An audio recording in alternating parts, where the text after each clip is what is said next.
안으로만 들어가며 나오며 꼴을 얻도록 하시겠다는 우리를 향한 계획과 목표를 주셨습니다.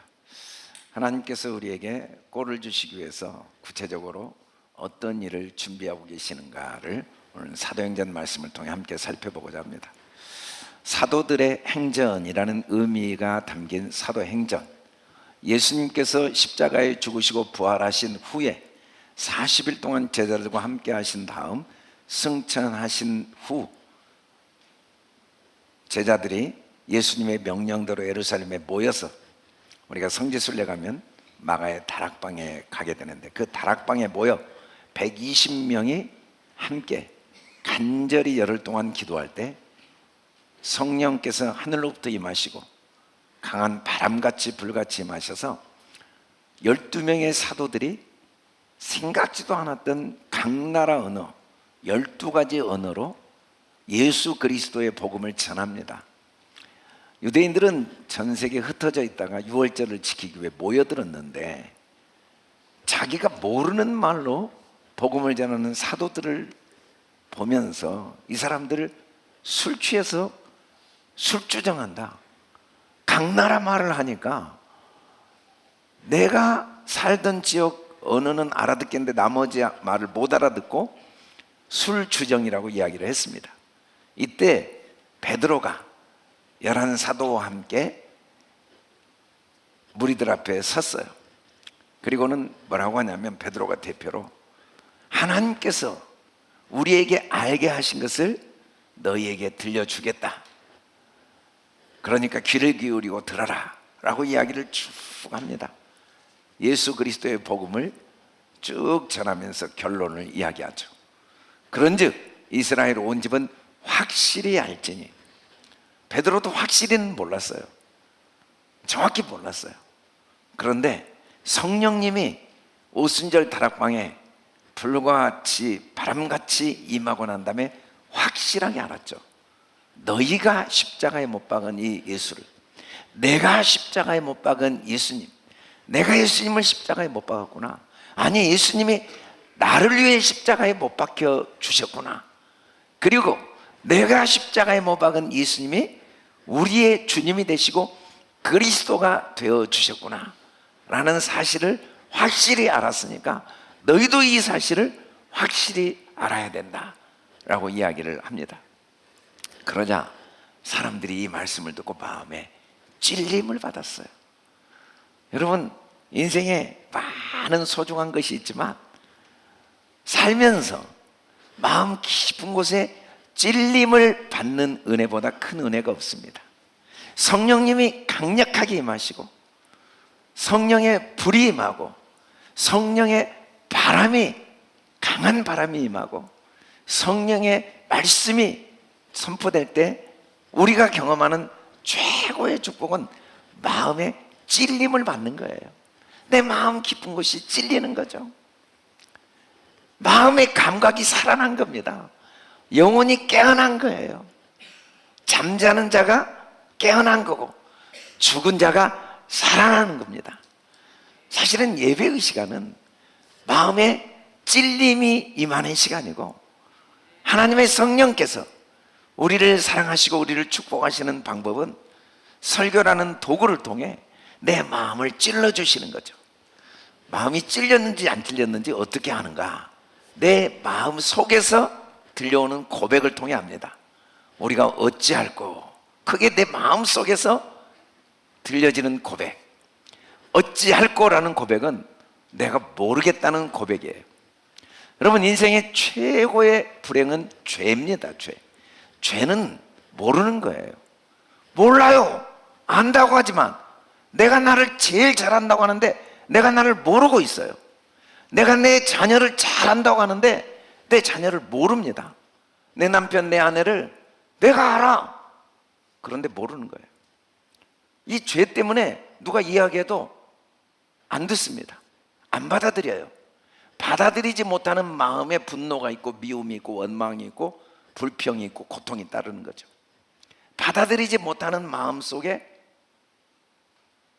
다른 사람에 대한 비난이 있는 거죠. 받아들이지 못한 마음 때문에 과거에 대한 상처와 아픔이 있어요.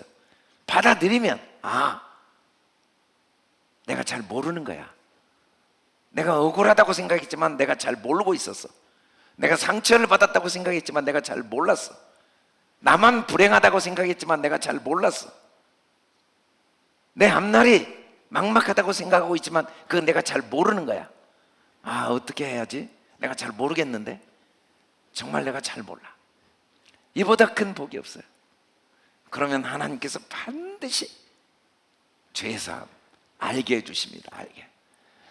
어떻게 해야 되는가? 라고 물어볼 때 너희가 회개하여 각각 예수 그리스도의 이름으로 세례를 받고, 예수 이름으로 세례는 깨끗이 씻어내는 거거든요. 세례를 받으면 죄사함을 받고 알게 됩니다. 성령의 선물을 받게 됩니다. 성령님의 선물은 라고 깨달아지는 은혜예요. 신기하게 깨달아집니다. 예수 그리스도의 이름으로 깨달아져요. 그런 하나님의 나를 향한 사랑이 있구나. 그런 하나님의 계획이 있었구나. 그런 하나님의 깊은 뜻이 있었구나. 라고 깨달아지는 것. 이게 최고의 축복입니다. 깨달아지면 마음의 천국이 임해요. 라고 깨달아지면. 이 약속은 너희와 너희 자녀 모든 먼데 사람 곧 주 우리 하나님이 얼마든지 부르시는 자, 차별이 없어요. 언제든지 어떤 상황이든지 누구든지 얼마든지 하나님은 우리를 부르시고 계시고, 우리가 하나님 어찌해야 되죠? 잘 모르겠는데요 라고 하는 모든 자에게 반드시 성령의 선물, 약속이 때마다 주어집니다. 때마다 깨닫게 하십니다. 때마다 알게 하십니다. 반드시 깨닫게 하십니다. 진실하게 주님께 제가 잘 모르겠습니다. 입으로는 모른다고 하지만 마음으로는 자기 생각이 다 있어요. 내가 잘 알지. 누가 나보다 나를 잘 알아. 이 상황을 내가 알지.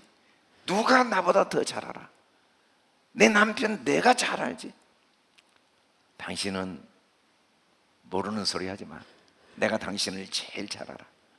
너희들 모르는 소리 하지 마라. 내가 너를 제일 잘 알아. 잘 안다는 이 생각 속에 모든 불행이 오는 거죠. 내가 살아보니까, 내가 경험해보니까 내가 제일 잘 알아. 그건 내 경험에 불과하지 않은 게 아니에요. 내 삶에 불과하지 않은 게 아니에요. 모든 것은 하나님이 정확히 알고 계십니다. 내가 잘 모르지만 그 속에 하나님의 선한 뜻이 있다는 걸 하나님은 아십니다. 내가 잘 모르지만 그것이 나에게 가장 유익하다는 걸 하나님은 아십니다. 베드로는 자기를 안다고 생각했어요. 주님, 죽기까지 주님 따르겠습니다. 3번이나 자기를 부인했어요. 자기도 몰랐어요.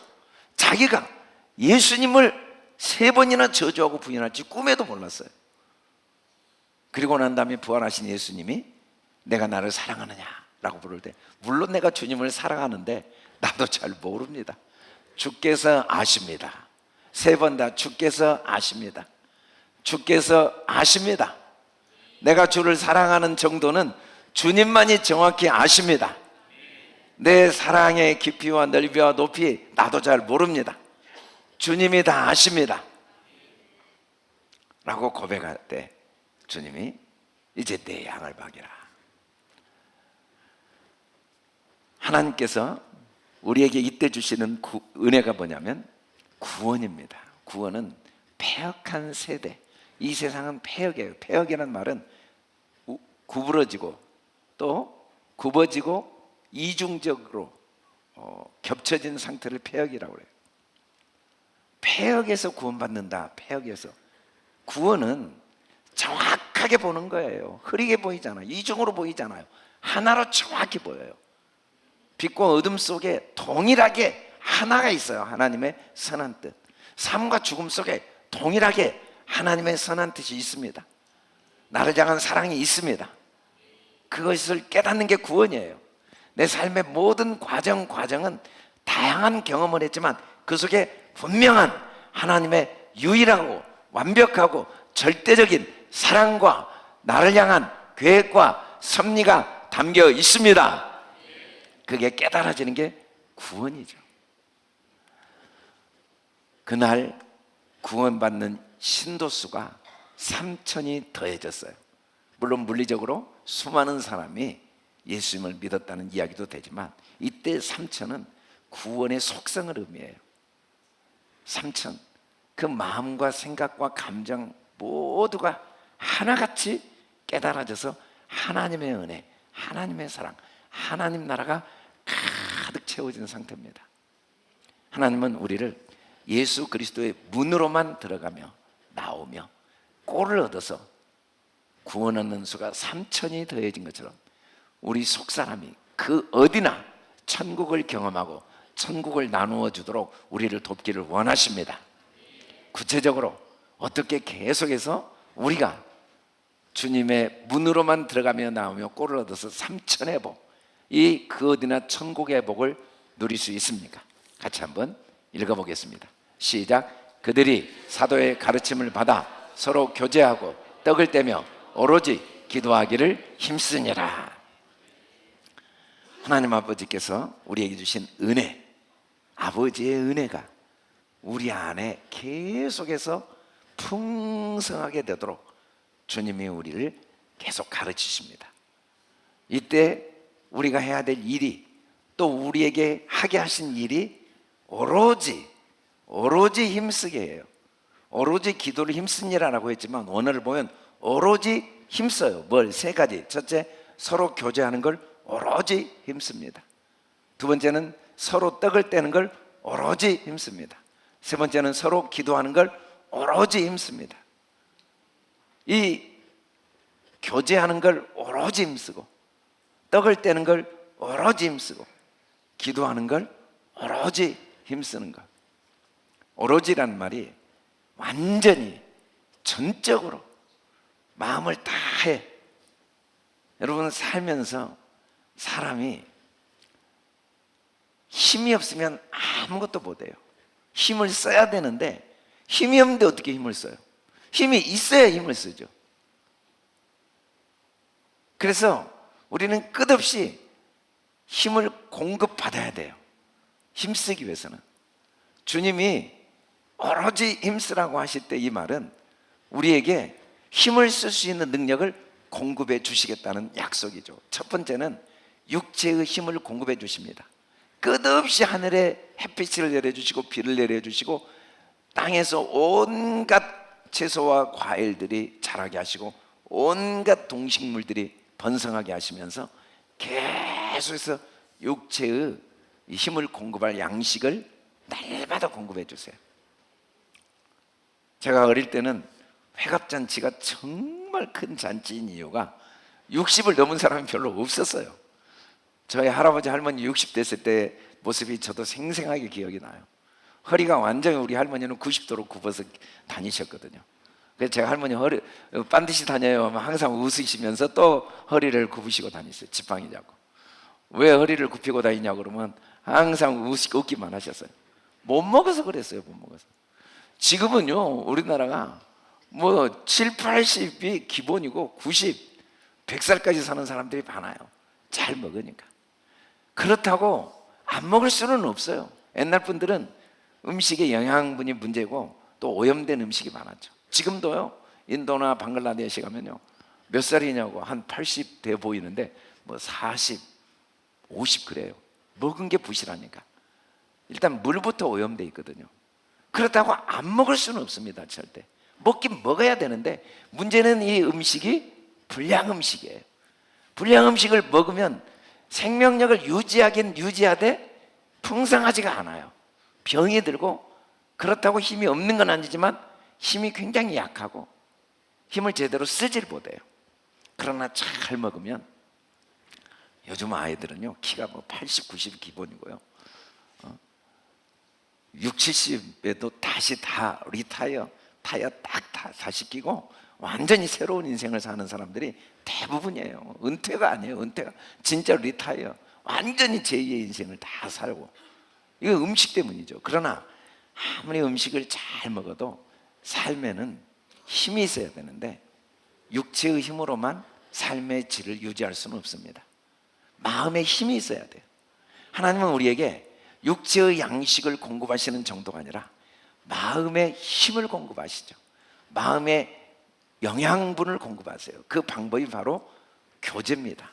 교제를 통해서 하나님은 끊임없이 우리에게 생명력을 공급해 주세요. 우리가 오늘 본 영상에서도 소외된 그 자니, 로저, 이 두 아이의 이야기가 나오잖아요. 소외됐을 때, 교제를 하지 못할 때 생명력을 공급받지를 못해요. 힘을 공급받지 못해요. 살 힘을 잃어버려요. 교제라는 게 얼마나 중요한지 몰라요. 그런데도 불구하고 이 교제가 불량 교제가 참 많아요. 불량 교제. 불량 교제를 그렇다고 안 하면 진짜 힘을 쓸 수가 없어요. 불량 교제라도 하긴 해야 돼요. 교제 없이는 살 수가 없으니까. 그런데 그 불량 교제를 할 때 굉장히 삶이 질이 떨어지고 제대로 힘을 못 쓰고 결국은 스스로 삶을 포기하는 경우가 있다는 거죠. 하나님은 우리에게 예수님의 문으로만 들어가면 하며 꼴을 먹도록 교제의 복을 주셨어요. 교제라는 말이, 이 하바르라는 말이 코이노니아라는 라틴어를 보면 공유, 함께 소유하는 거죠. 또 함께 참여, 함께 하나가 되는 거예요. 그래서 서로 사귑, 이것도 코이노니아, 오고 가는 거예요. 서로 아픔을 나누면서 아픔이 반감되고 기쁨을 나누면서 기쁨이 배가 되는 이 교통, 그리고 공동체라는 의미가 있는데 히브리적 의미로는 이 하바르라는 말이 마음에 끊임없이 공급되는 생명력을 교제라고 합니다. 교제를 통해 사람이 올바른 사람다운 삶을 살 생명력을 공급받는데, 그래서 현재의 연합하여 동거함, 이게 교제죠. 이게 제일 아름다운 일이에요. 세상에 아름다운 게 아무리 많아도요, 교제보다 아름다운 게 없어요. 이 교제를 통해 하나님께서 우리에게 보배로운 기름이 이 수염에서부터 옷깃 발끝까지 쫙 온몸에 보배로운 기름이 흘러가게 하신다고 그랬어요. 이 보배로운 기름이 성령의 능력이죠. 성령의 능력이, 하나님의 거룩한 영의 능력이, 깨닫게 하시는 그 하나님 능력이, 참된 능력이 교제를 통해, 서로의 교제를 통해 계속해서 공급되어지는 거죠. 부모가 남녀가 결혼을 하면서 그 연합을 통해 계속 보배로운 기름, 그 깨닫는, 이전에 알지 못했던 걸 깨닫게 되죠. 그래서 옛날 어른들이 결혼하지 않으면 사람 취급을 안 했어요. 그리고 나이가 아무리 많아도 결혼하지 않은 분에게 애들은 저리 가라 그랬죠. 결혼할 때 그 연합을 통해 하나님의 깊으신 그 높으신 진리가 깨달아지고, 아이를 낳으면서 더 많은 걸 깨닫고, 사회생활하고 특별히 교회 공동체, 교회라는 건 참 신기해요. 나이도 다르고 지역도 다르고 성도 다르고 가문도 다르고 직업도 다르고 기질도 다른데 친가족보다 더 밀접한 경험을 하게 하는 놀라운 속성이 교회에 있어요. 저도 마찬가지입니다. 지금까지 살아온 인생에 저의 부모, 형제, 친척들보다 이 교회 안에서 훨씬 태어날 때부터 어떻게 태어나서 자란 과정, 그 성장 과정에 겪었던 모든 일들 하나하나 다, 가족이라는 게 그런 건데, 형제라는 게 그런 건데, 교회 공동체가 신기하게 정말 지역도 다르고 혈연 모든 게 다른데도 친가족보다 더 밀접한 연합, 동거가 가능한 것이고, 그것이 정말 아름다운 이유는 그 믿음의 교제 속에 보배로운 기름이 흘러내릴 뿐 아니라 헐몬의 이슬은 하나님의 은혜를 상징하는데, 헐몬은 만년설이어서 거기에서 끝없이 이슬이 흘러내리는 걸 상징하죠.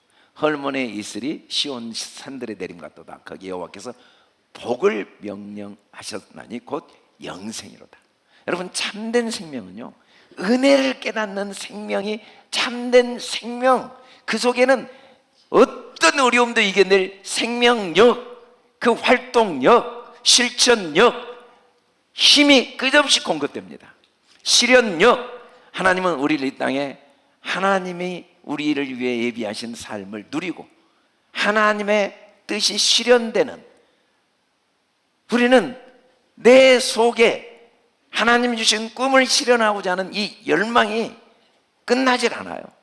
그 실현할 수 있는 능력, 실행력, 실천력, 그걸 생명력이라고 하는데, 그 생명력, 그게 영생이죠. 그 영생이 교제를 통해 주어진다는 거예요. 교제를 통해. 그런데도 안타깝게 교제를 통해 자기 삶이 실현되는 게 아니라 자기 삶이 무너지고, 또 교제를 통해 다른 사람의 삶을 넘어뜨리고 무너뜨리는 경우도 많이 있습니다. 불량 교제 때문이에요. 그렇다고 교제를 안 할 수는 없어요. 불량 교제 때문에 가정에서 부모와 자녀가, 또 부부가, 또 가족들이, 믿음의 공동체 안에서 같은 성도들이 서로의 삶의 그 꿈과 하나님의 뜻이 실현되는 걸 방해하고 넘어뜨리고 무너뜨리는 경우도 종종 있다는 거예요. 어떤 분이 이 교제를 비유할 때 세 가지 비유를 하고 있더라고요. 다양한 비유 중에 그 비유가 한번 생각해 볼 만한 비유였어요. 첫째는 생선 같은 관계대요. 만나지 않을 수는 없는데 만나고 나면 묘하게 비위가 상하고 묘하게 고약한 냄새가 꼭 남아있다는 거예요. 묘하게 잘 떠나질 않아요. 불편해요. 편하지가 않아요. 마음이 편하지가 않아요. 그런 생선 같은 만남. 안 만날 수는 없는데 만나고 만나면 묘하게, 또 꽃과 같은 만남이 있다고 그래요. 만날 때 너무 향이 막 나를 감동시키고 화려하고 기쁘고, 그러나 시간이 지나면 어느 순간에 시들어 버리는 거죠. 간담상목이라는 옛날 말이 있는데, 간과 쓸개를 다 서로 보여주고 사는 거예요. 속을 다 보여주고 산다는 거죠. 그래서 서로가 그냥 모든 걸 다 허물없이 지내고 보여주고 산다고 하는데, 요즘은 자기 속을 보여주는 걸 너무 두려워해요.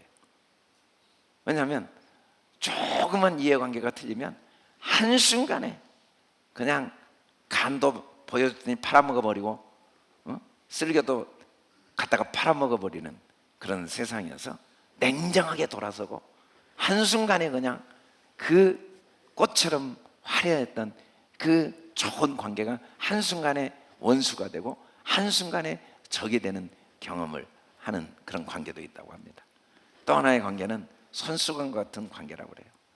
눈물 흘릴 때는 눈물을 닦아주고, 힘들고 어려울 때 함께 아파하면서 땀을 닦아주고, 기뻐할 때 함께 기쁨의 감격의 눈물을 흘리는 걸 닦아주는, 그런 기쁠 때나 슬플 때나 항상 함께하는 그런 손수건 같은 관계가 있다고 그래요. 사람이 교제의 관계를 어떻게 맺느냐에 의해서 가정에서, 또 직장에서, 사회에서, 특별히 교회 공동체에서 풍성한 삶의 생명력을 공급받아서 자기 삶을 실현할 뿐 아니라 누군가에게도 그 속에 하나님이 주신 거룩한 꿈을 실현할 수 있도록 세워주고 도와주는 가장 의미 있고 가치 있고 행복한 복된 인생을 살 수 있다는 거죠.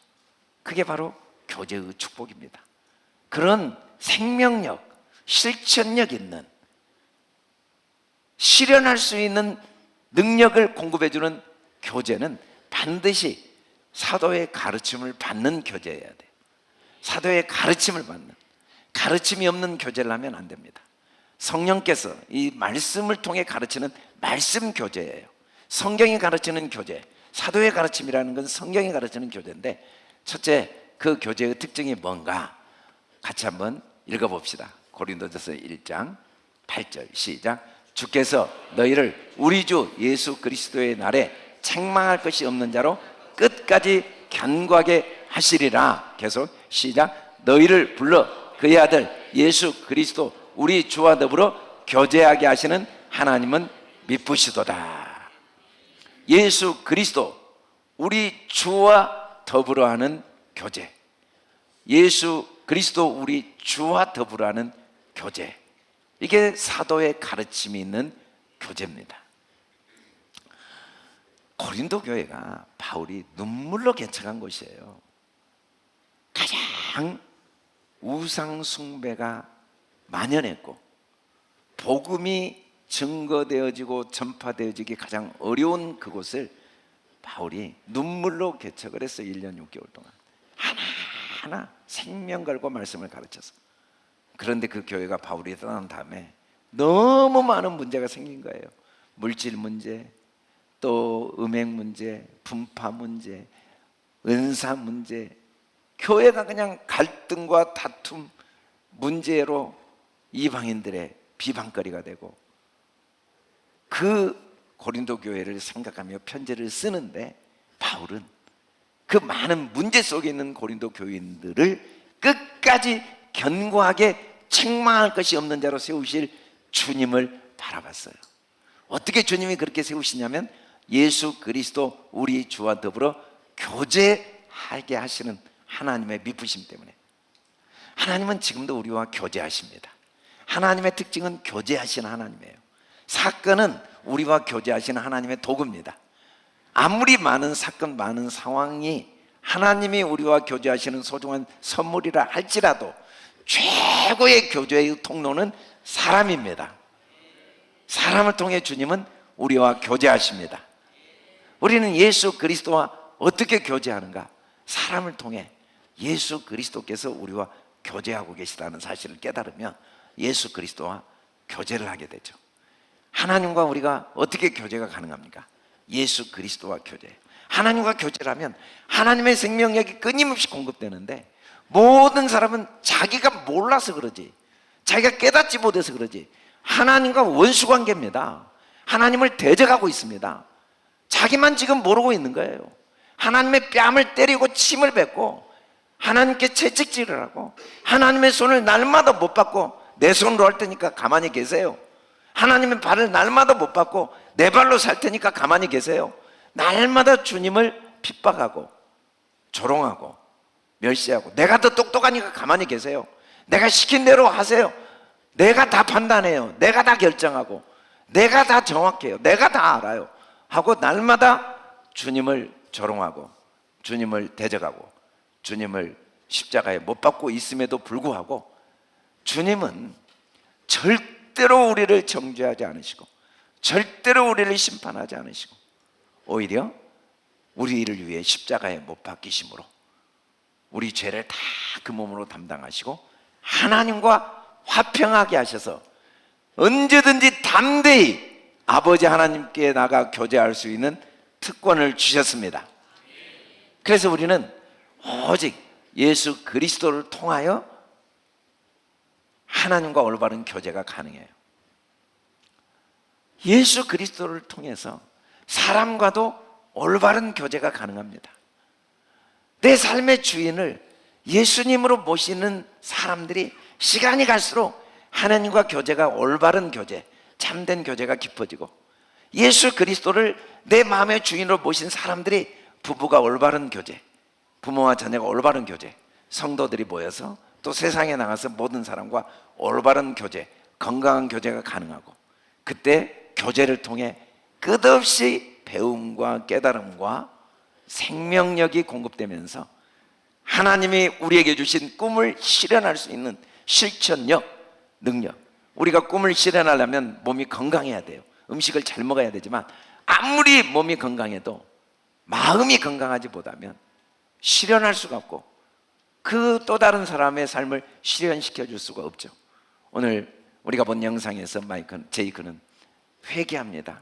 자기 때문에 불구가 된 그 로저를 돌보지 못했던 자기의 죄를 변명하고 싶었지만 하나님께 회개하고 이제 관심을 갖기 시작하죠.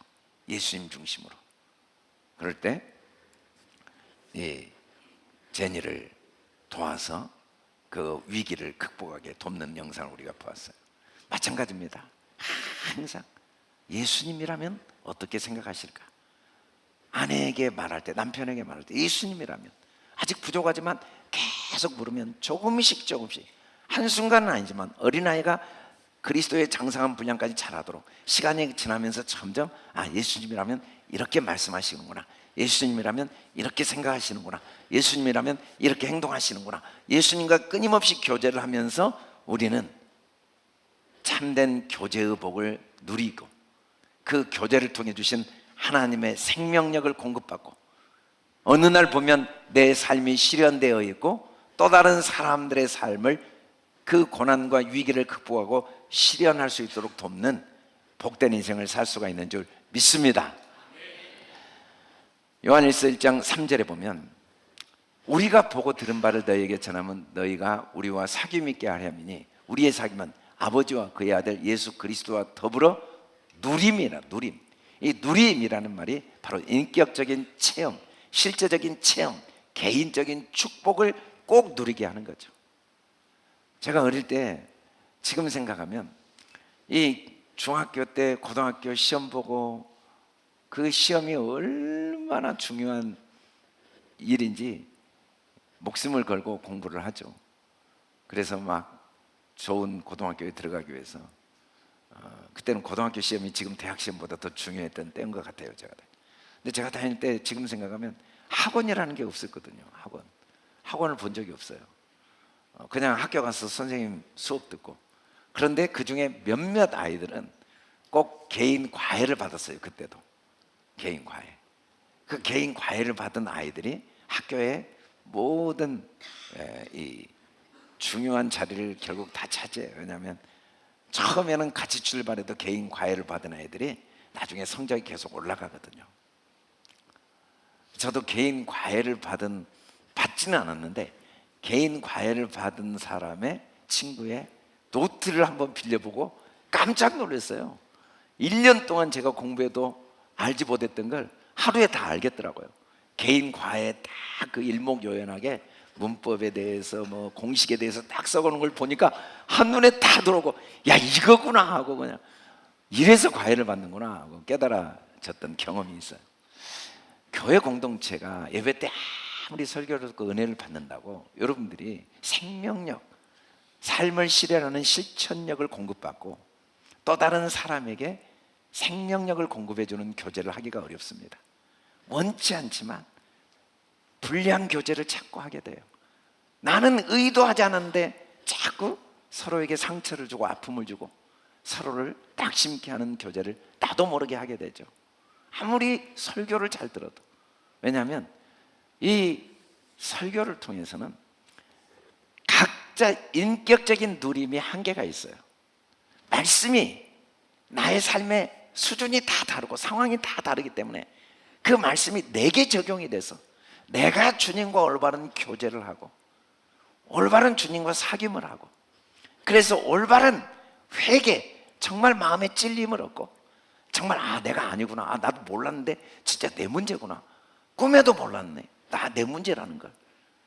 그런데 그게 내 문제라는 것, 누구의 문제도 아니고 어떤 상황도 아니고 나의 아직도 죄 문제구나, 나의 깨닫지 못한 문제구나, 나의 교만 문제구나, 나의 어리석은 문제구나, 이걸 찔림을 받고 깨닫는 건 설교 말씀을 통해 한계가 있어요. 이 누림, 이 예수 그리스도의 교제가 누림이 되려면 하나님이 허락하시는 이 교회 공동체 안에 수많은 소그룹에 참여해 봐야 됩니다. 시간이 갈수록 교회들이 소그룹에 불편해해요. 그것에서 부딪히고 그것에서 갈등이 생기고 아픔을 경험하고 고통스러우니까. 그러나 사실은 그 관계를 통해 찔림을 받고 고통을 당하고 낙심도 되고 상처도 받지만 그걸 통해 나도 미처 깨닫지 못했던 걸, 보지 못했던 것, 알지 못했던 것, 안다고 했지만 몰랐던 것, 깨닫는다고 했지만 깨닫지 못했던 것이 깨달아지고 알아지면서 교제의 풍성함을 누리고 예수 그리스도와 더 깊은 교제로 들어가고 더 머리로 걸어가는 게 아니라 마음으로 예수님을 주로 모시고 예수님이 주가 되고 그리스도가 되고 그래서 하나님과 올바른 교제가 되고 그래서 사람과도 올바른 교제가 되면서 하나님의 축복을 더 풍성하게 누릴 수 있는 은혜가 교회 공동체 소그룹의 축복인 줄 믿습니다. 그래서 우리 교인들은 2025년은 지금까지 어떤 모양으로 지내왔든지 능동적이고 적극적이고 내 생각을 내려놓고 이렇게 하면 이게 피곤해, 이렇게 하면 이게 상태, 이런 것들 다 내려놓고 소그룹 교제를 특권으로 여겨서 예수 그리스도와 더불어 교제가 더 풍성해지기를 주님의 이름으로 축복합니다. 그런데 예수 그리스도의 교제가 계속 유지되기 위해서는 계속 어떤 가르침을 받아야 되는지 빌립보서 2장 1절에서 사도 바울이 이렇게 이야기합니다. 같이 한번 읽어봅시다. 시작. 그러므로 그리스도 안에 무슨 권면이나 사랑의 무슨 위로나 성령의 무슨 교제나 긍휼이나 자비가 있거든. 여러분, 정말 교제의 종류는 다양해요. 무슨 교제냐가 중요하지 않아요. 교제는 서로 마음이 맞는 사람이 모일 수도 있고 마음이 안 맞는 사람이 모일 수도 있고 서로 생각이 같은 사람이 모일 수도 있고 생각이 다른 사람이 모일 수도 있어요. 사람들은 오해를 해요. 마음이 맞는 사람끼리 모이면 좋다, 마음이 안 맞는 사람끼리 모이면 안 좋다. 생각이 수준이 같은 사람끼리 모이면 좋다, 수준이 다른 사람끼리 모이면 안 좋다. 갈등이 없는 사람, 갈등과 다툼이 없는 모임이면 좋다, 갈등과 다툼이 있으면 안 좋다. 천만의 말씀. 아무리 마음이 맞아도 그게 성령의 교제가 아니면 의미가 없습니다. 그 교제를 통해 정말 필요한 생명력, 정말 소중한 실천, 남을 실현시켜줄 힘은 공급되지 않아요. 반대로 아무리 갈등이 있고 아무리 다툼이 있고 오해가 있고 상처를 주고받는다 할지라도 그게 성령 안의 교제면 반드시 합력하여 선이 되는 줄 믿습니다.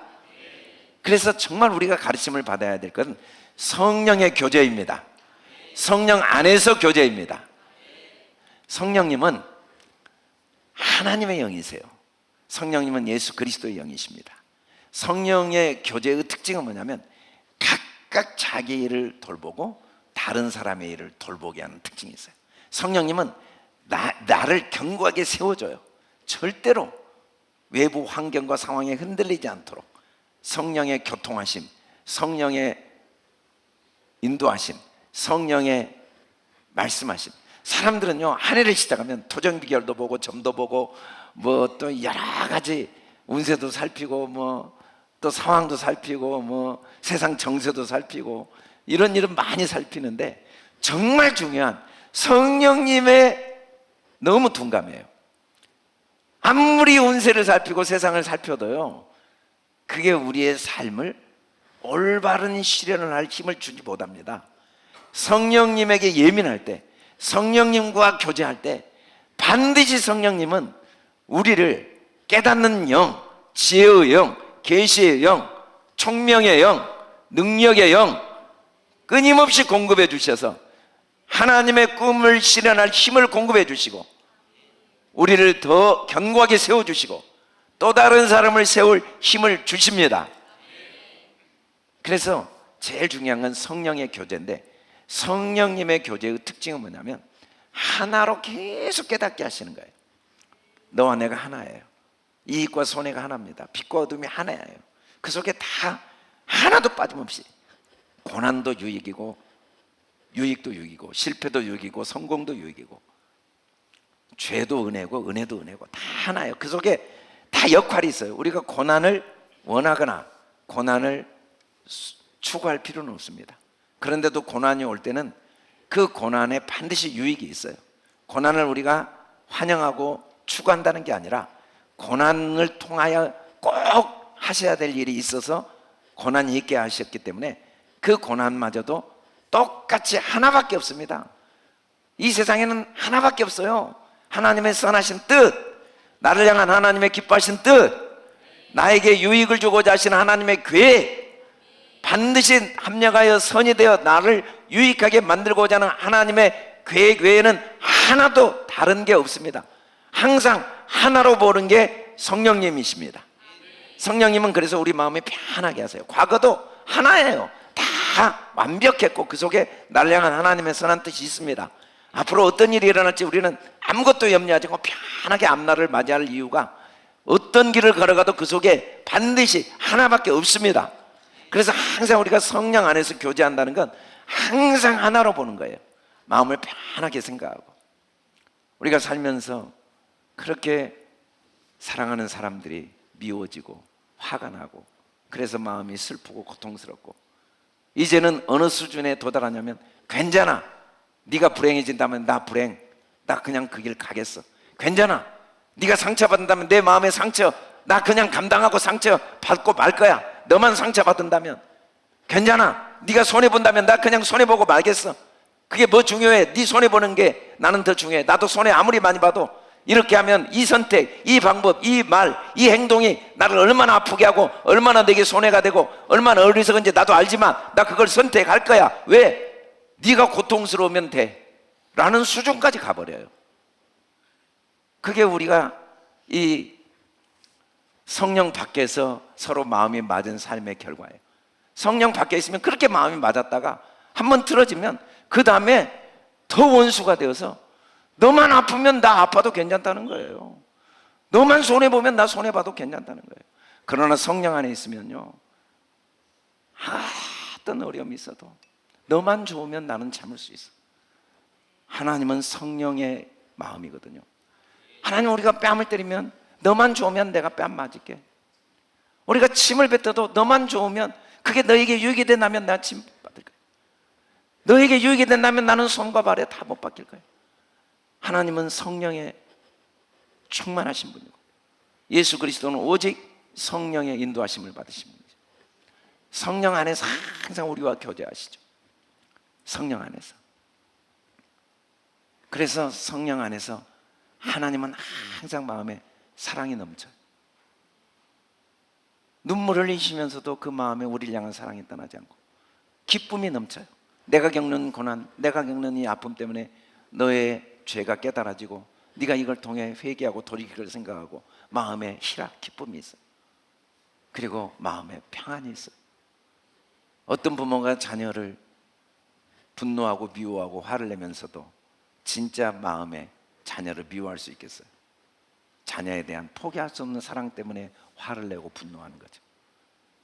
그 마음 깊은 곳에 자녀를 향한 끝없는 오래 참음, 10,000번, 100,000번, 100,000번이라도 너에게 도움이 된다면 나는 너를 용서하고 내가 또 참고 갈 거야.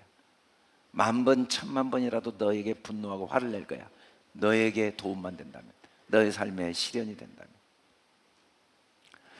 많은 사람들이 하나님의 사랑을 성령 안에서 우리에게 주시는 사랑인 걸 모르니까 하나님의 사랑의 특징을 오해할 때가 많아요. 하나님은 절대로 우리를 소유하지 않으십니다. 절대로 우리를 주관하시지 않습니다.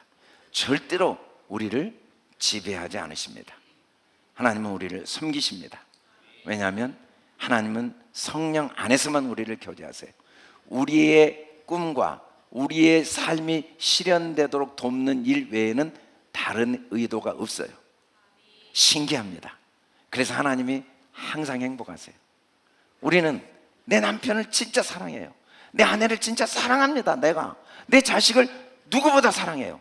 그런데 불행한 거예요. 자식 때문에 괴로워 죽겠어요. 아내 때문에 살 소망이 안 생겨요.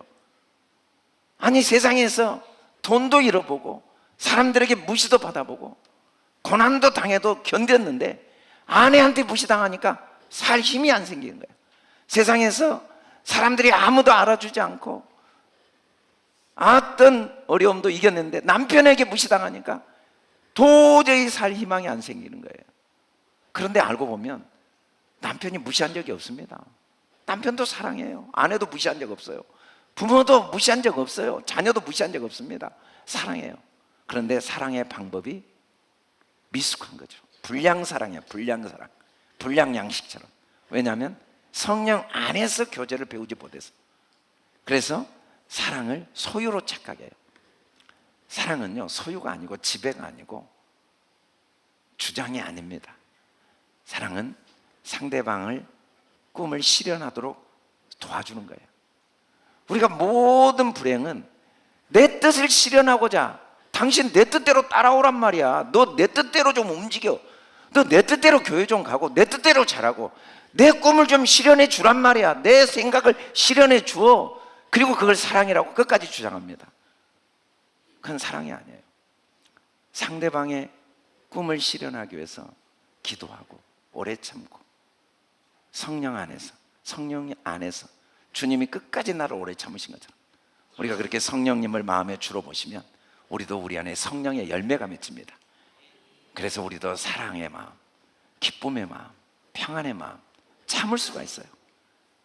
너에게 유익이 된다면 어떤 희생도 기쁨으로 자비를 베풀고 끝까지 좋은 일을 하죠. 끝까지 충성, 마음이 변하지 않아요. 가다가 너만 고통스러우면 나 어떤 고통도 참을 거야, 됐어, 이런 마음으로 가지 않고 마음이 변하지 않아요. 그래서 온유하고 철저하고, 이걸 금지할 법이 없어요. 언제? 우리가 성령 안에 교제를 배우면, 성령 안에서 교제를 배우면, 성령 안에서 교제를 배울 때 열매를 맺게 되죠. 그 진짜 열매가 뭡니까? 내 마음을 내가 잘 다스리게 되는 거예요. 내 감정을 다스리고, 내 욕구를 다스리고, 내 욕망을 다스리고, 하나님의 은혜로, 하나님의 사랑으로 성령의 음성을 듣고 성령의 인도하심을 받고 성령님께 모든 걸 맡기고, 그걸 다 결국은 합력하여 선이 돼, 다 사랑 하나야, 하나님의 은혜 하나야 라고 내 생각을 다스리고 내 마음을 다스리는 능력, 이 능력이 성령 충만한 능력, 성령의 세례받은 능력보다 중요한 건 끊임없이 성령과 교제하는 축복입니다. 성령과 교제할 때 하나님께서 우리에게 계속해서 가장 소중한 사도의 가르침을 통해 주신 올바른 교제를 할 수 있게 합니다. 빌레몬서 2장 4절에 보면 바울이 감옥에 갇혀있는 오네시모를 빌레몬 교회 에바브로도한테 보내면서 가슴 아프고 안타까운 일이죠. 그 충성스러운 종과 원수가 되어서 감옥에 보내 다시 그를 보내야 되고 굉장히 고통스러울 때 마음 깊은 곳에 감사의 고백을 합니다. 왜냐하면 많은 문제가 있음에도 불구하고 그 에바브로디도와 빌레몬 교회 성도들이 믿음의 교제를 하고 있다는 사실 때문에, 여러분 정말 우리가 문제 없기를 바라지만 문제가 없을 수가 없다는 걸 너무 잘 알아요. 부부의 문제, 자녀의 문제, 교회의 문제, 내 내면의 문제, 시대의 문제, 많은 문제들이 앞으로도 파도처럼 밀려올 거예요. 그런데 괜찮아요. 믿음의 교제만 있다면. 믿음의 교제의 특징이 뭡니까? 우리가 싸우는 문제는 육신에 속한 게 아니오 오직 어떤 경관유도 분들은 하나님의 능력, 아멘, 모든 이론을 무너뜨리는 하나님의 능력. 믿음은요 결심이 아닙니다. 믿음은 의지력이 아니에요. 믿음은 하나님의 능력입니다. 믿음이라는 게 정확히 뭐냐면 생각이 그리스도께로 딱 사로잡혀 있는 상태, 생각이 딱 사로잡혀 있어요. 생각이 어떤 경우에도 하나님의 사랑에 딱 사로잡혀 있는 거예요. 하나님의 선하심에 딱 사로잡혀 있는 걸 믿음이라고 그래요. 그건 내 힘으로 하는 게 아니죠. 하나님이 하시는 겁니다. 그래서 믿음은 선물이고 하나님의 은혜예요. 믿음의 교제, 끊임없이 예수 그리스도를 주로 보시고 성령을 마음에 항상 의지하고, 눈을 뜨면 성령님 저는 잘 모릅니다, 저를 깨닫게 해주세요, 저를 알게 해주세요, 저를 깨우쳐 주세요, 제가 어떻게 아내에게 바라야 할지, 어떻게 자녀에게 바라야 될지, 제가 이 상황을 어떻게 생각해야 될지 저는 모릅니다, 깨닫게 해주세요. 끊임없이 성령님과 교제하면 성령님께서 믿음을 선물로 주십니다. 믿음을 선물로 받으면 모든 생각이 딱 그리스도께 딱 사로잡히게 됩니다. 그리스도께 딱 사로잡혀, 모든 생각이 그리스도께 사로잡힙니다. 상황이 변해도 생각은 안 변한 거예요. 모르는 게 아닙니다. 내가 아이를 낳을 능력이 있어요. 하나님의 나를 하늘의 별과 같고 바다의 모래 같은 자녀를 주시겠다는 약속을 믿을 수 있어요. 그때도 믿었지만 내가 아이를 낳을 능력이 없다는 걸 알아요. 나도 모르는 게 아닙니다. 의사의 말을 들어보니까 아이를 낳을 수 없대요. 병을 낳을 수 없대요. 이 상황을 과거로 돌이킬 수 없대요. 이 문제는 해결 방법이 없다는 걸 나도 알아요. 그런데 생각은 안 바뀌어. 그게 믿음입니다. 생각은 절대 안 바뀌어요.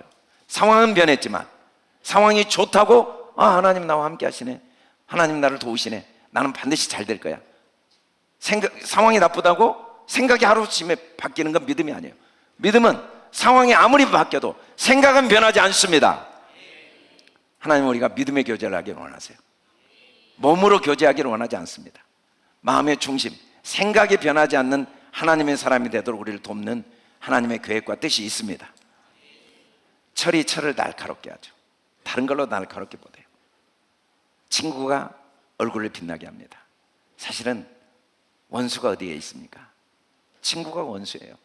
여러분, 우리의 모든 고통과 아픔이 친구에게 오지 지나가는 아저씨나 아줌마한테 옵니까? 나의 아내, 내 남편, 내 자녀, 성도의 교제, 구역 식구들 때문에 남의 구역 식구가 나 고통스럽게 덜해요. 내 구역 식구가 나를 고통스럽게 해요. 그러나 알고 보면 그 고통과 아픔들이 나의 얼굴을 빛나게 합니다. 이 얼굴을 빛나게 한다는 단어의 의미는 얼굴을 생명력 있고 활기 있고 기쁨이 넘치게 한다는 의미가 담겨 있어요. 우리는 갈등도 있고 아픔도 있고 어려움도 있고 오해도 있고 상처도 주고받습니다. 그러나 그걸 통해 내 믿음을 점검하게 됩니다. 내 믿음을 내가 그걸 통해 깨닫게 되고, 믿음의 교제 아니야, 믿음의 교제는 아니야, 상처를 받았지만 돌이킬 수는 없지만, 나의 허물이 드러났지만, 또 억울한 일을 당했지만, 손해를 받았지만, 이것마저도 하나님의 선하신 뜻이 있고 하나님은 이걸 반드시 합력하여 선으로 바꾸시고 반드시 내게 유익이 돼 라는 생각, 그 믿음의 교제가 올 한 해 동안 더 풍성해져서 날로 날로 예수 그리스도의 문으로 들어가고 나오며 그 꼴을 먹는 저와 여러분 될 수 있기를 주님의 이름으로 축복합니다. 아멘. 아멘. 명절이라는 게 원래 의미는 가장 중요한 걸 다시 깨닫게 한다는 의미가 담겨 있는 게 명절이에요. 이 우주 만물을 창조하신 조물주의 가장 소중한 통찰력을 잊어버렸는데 다시 기억하도록 돕는 하나님의 섭리가 담겨 있는 게 명절이죠. 그래서 명절 때는 말도 안 되는 논리에 어긋난 행동을 많이 합니다. 돈이 중요한 게 아니고 시간이 중요한 게 아니고 만남 교제가 더 중요해서 그 수십 시간을 운전해서 고향을 찾아가고 얼굴 한번 보고 오면서 시간 버리고 돈 버리고 그 많은 걸 희생하면서 명절을 지내는 이유는 세상에 아무리 소중한 게 많아도 교제보다 소중한 게 없다 라는 걸 다시 마음에 새길 기회가 명절이에요. 그런데 이 소중한 명절에 교제의 방법을 잘 배우지 못해서, 가르침을 받지 못해서, 그리스도 중심의 교제가 아니어서, 성령 안에서 교제가 아니어서, 믿음 안의 교제가 아니어서 만나고 더 상처를 받고, 그렇다고 안 만날 수는 없어서 왔는데 만나고 나니까 비린내나는 것처럼 괜히 찝찝하고 더 마음이 불편하고, 서로 묘하게 서로가 더 사랑하는 마음이 있음에도 불구하고 불편해지는 어리석은 교제를 할 때도 있지만, 하나님께서 이번 명절 우리에게 사도의 가르침을 받아 예수님이라면 어떻게 말씀하실까, 어떻게 생각하실까 항상 생각하고, 성령님 깨닫게 해주세요 하고 내 마음에 믿음에 굳게 서서 풍성한 가르침의 교제, 풍성한 생명력을 서로 공급해주고 서로를 세워주고 서로를 격려하고 서로에게 용기와 희망을 주고 서로에게 기쁨을 주는 복된 명절이 되기를 주님의 이름으로 축복합니다. 아멘. 할렐루야. 우리 다 같이 일어나 선포하고 찬양하겠습니다. 할렐루야.